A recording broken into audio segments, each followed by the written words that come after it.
Okay, so on that note of my last video, where the taxpayer is massively on the hook, and then some. Once again, Zero Hedge covering it flawlessly, as they always do. This is, I'll say it again. This is one of my favorite sites in the whole world.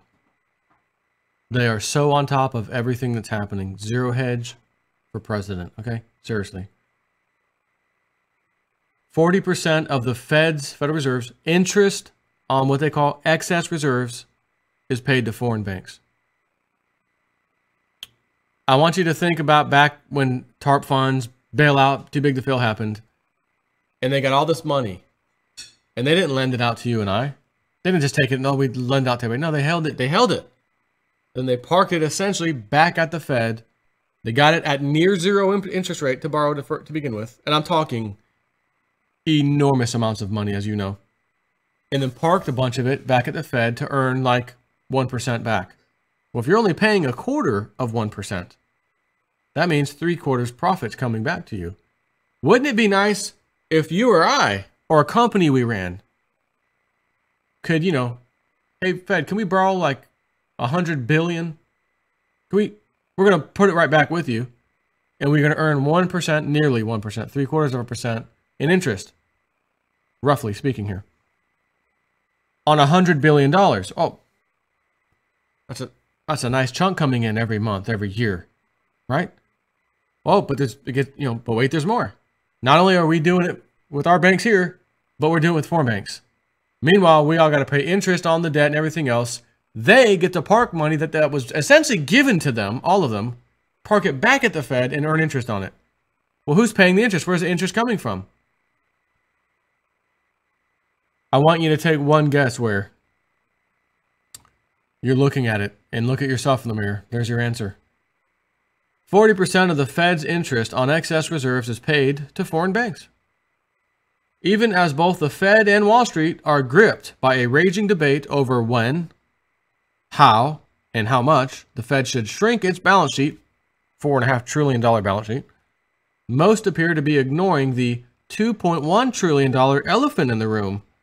The fact that every incremental increase in the federal funds rate, also an increase in the interest on excess reserves, or IOER, currently at 1.25%, is a handout to U.S. commercial banks, but that the direct recipient of this explicit Fed subsidy are a substantial number of foreign banks. Can I just quickly, again, when stuff comes to my head, I got to act upon it. If the people ever allow the banks, Thomas Jefferson, you know, founding father, one of my favorite of all time, by the way. Quotation: if the American people ever allow private banks, and that's what we're talking about here, and foreign, by the way, if the American people ever allow private banks to control the issue of their currency, which they kind of do, they print money into loans, which means they can water down our money. They've got the Fed who prints the money, privately owned central bank, right? Anyways, they ever allow them to control the issue of their currency, first by inflation, then by deflation. The banks and corporations that will grow up around them will deprive the people of all property until their children wake up homeless on the continent their fathers conquered. I believe that banking institutions are more dangerous to our liberties than standing armies. The issuing power should be taken from the banks and restored to the people to whom it properly belongs. And I think didn't he also quote later on, if I could change one thing in the Constitution, it would be borrowing money into existence. I think he also was quoted saying that. I think it was him. So where was I? So yeah, Fed it's handed out to U.S. commercial banks, but that direct recipient of this explicit Fed subsidy are a substantial number of foreign banks. Here are the numbers. As of this week of July 5th, or as of the week of July 5th, there were 2.1 trillion dollars in reserves, of which the vast majority is excess. The largest liability by far on the Fed's $4.5 trillion balance sheet. Currency in circulation is the other major component and amounts to $1.5 trillion. As of the latest Fed rate hike, IOER is 1.25%. So that's what's being paid on this. Putting these together means that as of this moment, assuming no more rate changes, they keep hiking rates, Fed, Janet Yellen will pay out $27 billion in interest on reserves parked with the Fed every year. And again, where do they get the money from? They print it, but they only print it when bonds are created, which are what we pay the debt. We pay our interest on the bonds to the bondholder.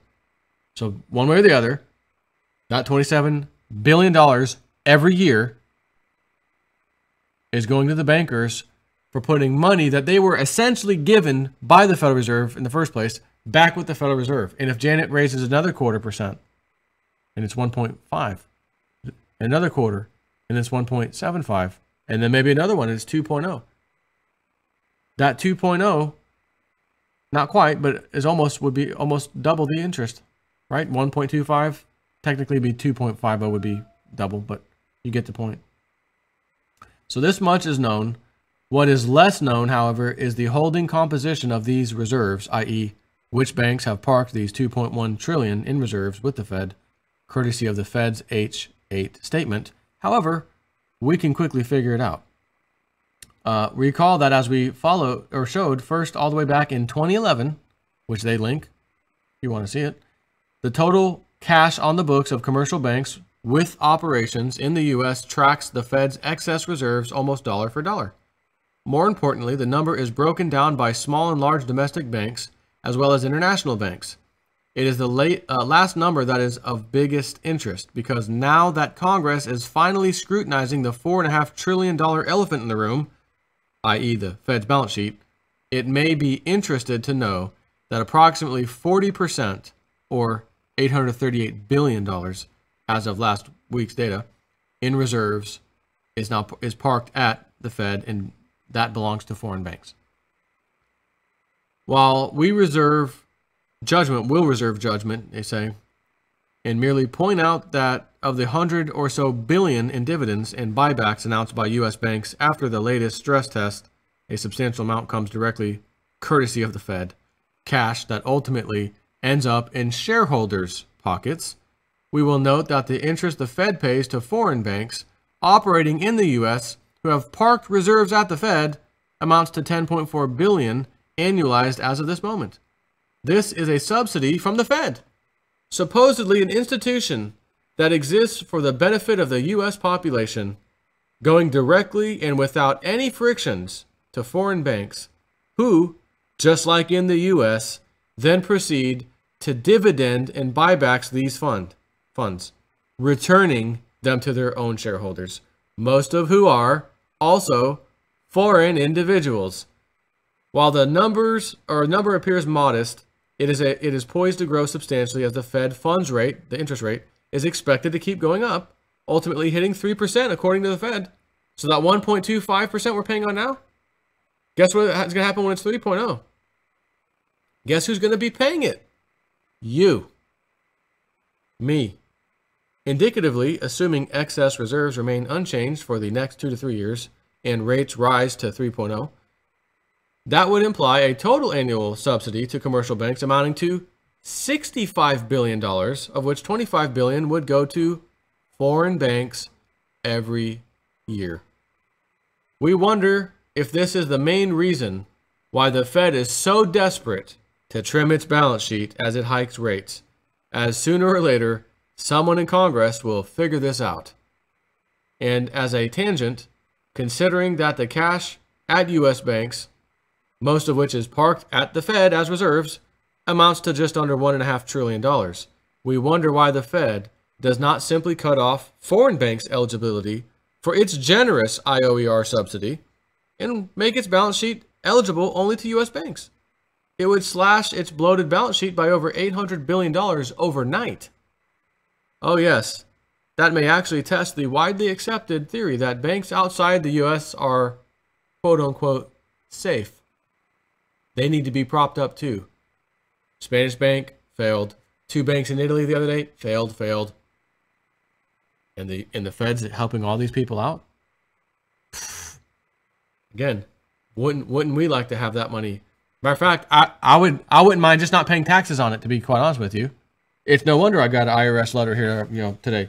You owe 2015. You may have miscalculated your taxes. We say you owe us $1,897. $97 is interest.